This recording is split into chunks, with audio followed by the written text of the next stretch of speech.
Israel at the end of it. Yeah, Israel's a very you country. write in your piece that Israel could become the next Ukraine if we don't watch out. How do you mean?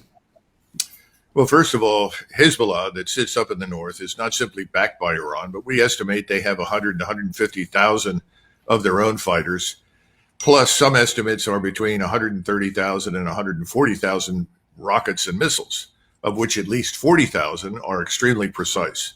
Now, there's enough armament in Hezbollah to destroy half of Israel.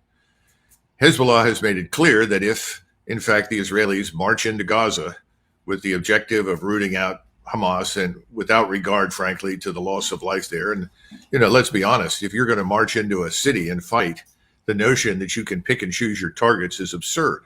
So the loss of life will be enormous. This is the catalyst for a regional war. And the Iranians have said it. The Turks have said it. Everyone has said this is unacceptable. King Hussein, or not Hussein, but Abdullah in Jordan gave a brilliant speech in Cairo explaining that he shared the Israelis' horror at what had happened to them and thought that they had responded reasonably under the circumstances, but said collective punishment that involves 2.2 million people and driving them out of their homes and into the desert is simply unacceptable. This is an impasse because we have a full court press in the United States to emphasize why we should be doing this, why we should be co-belligerents with Israel.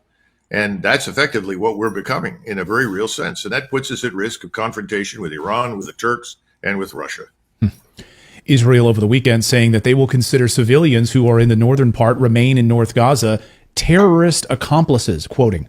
The Israeli military has told Palestinian civilians living there that if they don't evacuate south, they will be considered an accomplice in a terrorist organization. So trying to root out Hamas, going into these caves, this is going to be an absolute disaster. It's going to be, we've already seen how much of a disaster this is. And the Israeli infantry going in, talk about that part of it, going into these cave structures where Hamas has been holed up and living in these massive booby-trapped caves. I've talked to some Israeli sources who tell me that they are absolutely terrified what's going to happen to the infantry if they go in. They will be slaughtered by the structures that are underneath those cities and underneath North Gaza. Can you speak on that, the military strategy of this on the part of the Israelis? Well, keep in mind that the Israeli Defense Force on the ground consists of a small portion of professional soldiers. The vast majority of people that are being mobilized are simply civilians. They're reservists. I've been told that these reservists are not nearly as well trained and prepared as their predecessors were in 1973. That means that they have even less training and less preparation than you would want for such a complex operation. But let's assume you have a couple of weeks to train. You're not going to reach the level of expertise that you would want to deal with what you're describing, these tunnels. And remember that the Israelis have destroyed most of this area in northern Gaza, which makes it much easier for Hamas to defend itself. When you leave buildings intact, you're always at risk of bad things happening, but you have a way to navigate through it to root out the enemy. Now that everything has been rubbled, you have no idea where you're headed and what you're doing. Now, I'm sure the Israelis will use everything at their disposal: persistent surveillance overhead, careful targeting of anything they think is hostile, and I'm sure that the soldiers on the ground will do the best they can. But that's still not going to prevent you from taking very heavy casualties for all the reasons that you cite, IEDs and so forth. Now, there is one other possibility, and that is that the Israelis may decide to use fuel-air explosive. And fuel-air explosive over a square, let's say a couple of square miles, essentially sucks all the oxygen out of the area and then ignites it into a fireball. We use these things in Vietnam. They could certainly use these things against both Hamas and Hezbollah. And frankly, I think for their purposes, it would be necessary. But imagine the response of the region. Imagine how the Turks and the Iranians, the Egyptians, Jordanians, Saudis, Syrians, everyone will feel when they witness this. Again, I don't see this as a very positive outcome for Israel. And I think we're grossly underestimating the military potential of those lining up against Israel. And remember, Russia does not want to be in this. Right. Russia wants to remain neutral. But Russia's relationship with Iran is very, very close. And if you attack Iran, you're going to end up at war with Russia. Is the center of all of this MBS, Mohammed bin Salman, of course, Saudi Arabia, maybe the most important man in the world at this moment? I've heard that thrown around over the past few days. The idea of a unified Muslim world, the greatest threat perhaps to Israel, a unified front, no divisions between Shia, Sunni, and others. And you have a unified Muslim world saying, down with Israel? Well, normally the Israelis are very good at practicing economy of enemies. They've always been good at that. Deal with one at a time if you can and turn your potential opponents against each other. Unfortunately, this time they've done the opposite, and we're helping them to do it over and over and over again every day. And that is that they've united the opposition. You're absolutely right. Now, is MBS in charge of it? I think has a very influential role because of his position in Saudi Arabia, which is effectively for Muslims the equivalent of the Holy Land. So what he says carries great weight. But you've got other actors. Qatar has funded not only Hamas, but also Mr. Erdogan in Turkey. Without Qatari funding, the Turks would be in serious economic trouble. So there are other actors that are playing into this, and you shouldn't underestimate General Sisi in Egypt. The Egyptians have maintained very good relations with the Israelis, but their government cannot survive what the Israelis are doing in Gaza. And the pressure on him to mobilize his army and go forward and fight potentially to protect the Gazans is enormous. Now, if you're an Israeli and you're angry and you're emoting about what you've seen, you may not be satisfied when you've killed 10,000 more or 20,000 more Palestinians. But you've got to have someone who's rational in charge. Everyone is emoting right now. We are emoting, the Israelis are emoting, and so are the Muslims. Emotion is the killer. Emotion leads to bad decisions and bad outcomes. What's needed now is cool, calm, collected thinking. And we need to understand that however much we hate Hamas, taking the current approach is the road to Armageddon in the Middle East. And we haven't even talked about nuclear weapons. And people don't seem to understand that, of course, the Israelis have a nuclear weapon, and they made it abundantly clear that if pushed to the wall, that they would use it. But they forget that, for instance, Turkey has very close relations with the Pakistani military. The Pakistani military and government has made it clear repeatedly over many, many years that if the Turks need nuclear warheads to protect themselves, they will receive them. So you're talking about a double envelopment, if you will. You're not only dealing with the high-end conventional warfare, the introduction of all these missiles and rockets and unmanned aircraft, you're also dealing with this evil shadow of nuclear exchange hovering over the region.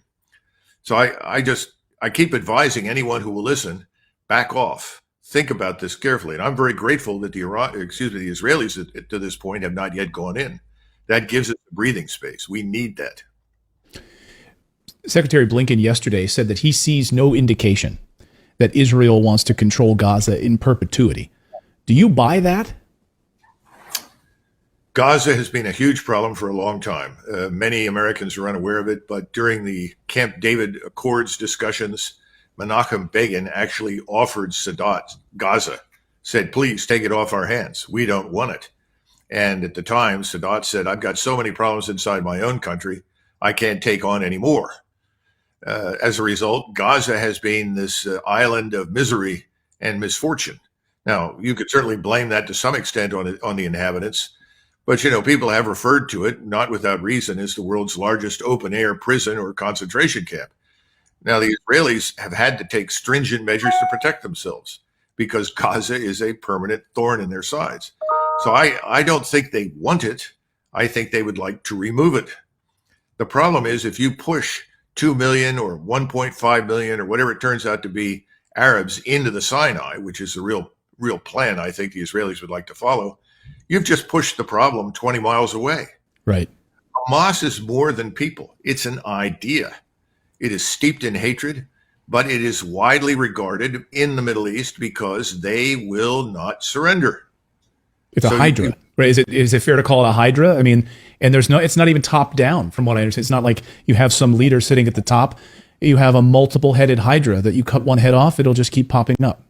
Yes, absolutely. And I think the Israelis understand that, but their only solution is force.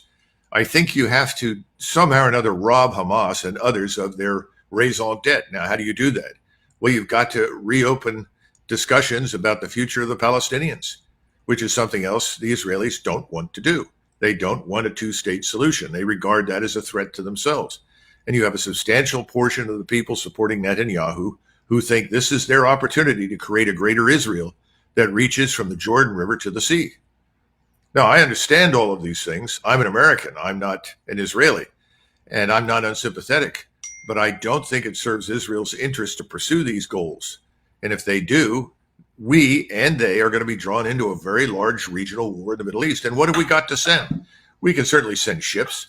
Although you've got 90 aircraft on each aircraft carrier, of which 40 or 50 are attack aircraft. You have a flotilla that's there largely to protect the carriers so they can launch their strikes, but they're also operating from a very long way offshore, so far that they may have to land in Israel after executing their strikes to refuel. Then they're up against air defenses. Now, the air defenses that are there are Russian, but they're also part of Syria. Those air defenses can be turned to use against us, so we'll probably lose aircraft. Then the question is, if you can't influence things on the ground in Israel, what can you do? We have no army. We really have no army anymore. It's down to about 450,000. It's a shadow of its former self. If you can't put forces on the ground, you're not going to change anything. And the Israelis, again, they're talking about a force of 470,000 to 500,000. That's larger than the U.S. Army. 2,000 Marines offshore, 2,000 special forces working with the Israelis are not going to win a war. And so, yeah, we look at being dragged into a larger absolute mess right now. Armageddon, to use your word. Colonel, I want to encourage everyone to read your latest piece on this. I think it's really interesting and thoughtful, and it raises some really serious questions. You know, if possible that Israel could wind up like Ukraine if we don't watch out as this unfolds here. Thank you so much, Colonel. Great to see you as always.